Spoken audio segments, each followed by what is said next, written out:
Alright, so our Jackalwere here is a AC 12 medium shape changer with 4d8, 11 constitution, and we don't care about wisdom and charisma, and it should be a CR 1/2. Alright, moving down into the skills area, we have a whole bunch of damage immunities because of that whole being a werewolf or lycanthrope. So it's going to end up getting the damage immunities because you need silver weapons to hit it, and it will increase the hit points from 18 to 36, doubling the hit points. Anyways, moving on. The monster traits. We have Shape Changer, which, you know, it's going to be able to change its form because of what it can do back and forth. Doesn't matter. Doesn't help us. So there's no effect on Shape Changer. Moving over to Keen Hearing and Smelling, just like the Hellhound, once again, doesn't matter. The monster is getting no effect from Keen Hearing and Smelling, at least when building out its CR value.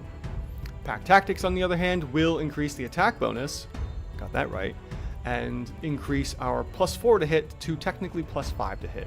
And speaking of that, let's move into the actions and look at the +4 to hit, moving that into the attack bonus. And effectively, when it has some allies in play, it will get that bonus or advantage on attack rolls, and effectively giving it a +1 bonus. Now, our Jackal has a couple things it can do while in its hybrid form or its Jackal or human form.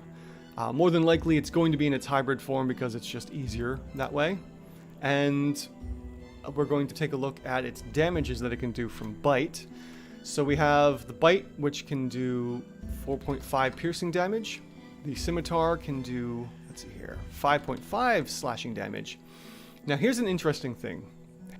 I've started working with a new term called effective damage per round. So you're going to see things that say EDPR. And I had to come up with this effective damage per round because of the fairy dragon, and actually got the CR2 afterwards. So what does this mean? Well, the Sleep Gaze for our Jackalwere is doing a save here, and the targets can succumb to a magical slumber, falling unconscious. How would we use this as a spell? Well, the first thing we could potentially do is look for spells that are doing roughly, you know, the same kind of thing. In essence, I might say this is probably equivalent to a level 1 spell, possibly, and use the DPR, the effective DPR of possibly 10 damage for the Sleep Gaze. So we could, in essence, say that the Sleep Gaze is dealing 10 effective damage here. And it can do it as an action. Well, let's see what happens when we apply the attacks first from the Scimitar and see if we hit that CR 1/2 instead of using the Sleep Gaze instead, because it can only target one person. Alright, let's do that. So let's say we're going to do all 3 rounds of just the Scimitar for our Jackalwere. And that's going to be 5.5 times 3. We end up with 5 points of damage, and potentially we have a CR 1/2 Jackalwere. Luckily, it all works out.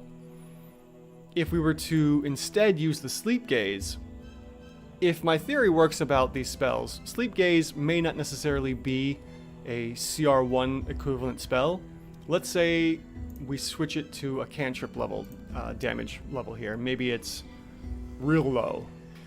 So let's say, because the Jackalwere is a CR 1/2, or at least it's supposed to be rated at CR 1/2, let's use the 4 average damage. I mean, I know what it's going to do. It's going to bring us pretty much right to where we're supposed to be.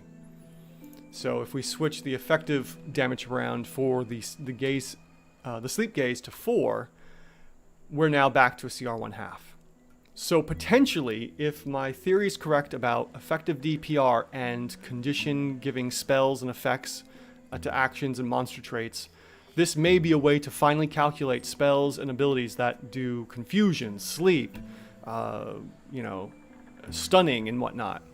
You have to find potentially an equivalent spell in that range to be able to deal the proper effective damage per round here. So it looks like either way, with the Scimitar, the Bite, or potentially even the Sleep Gaze controlling players, we have a CR 1/2 Jackalwere either way.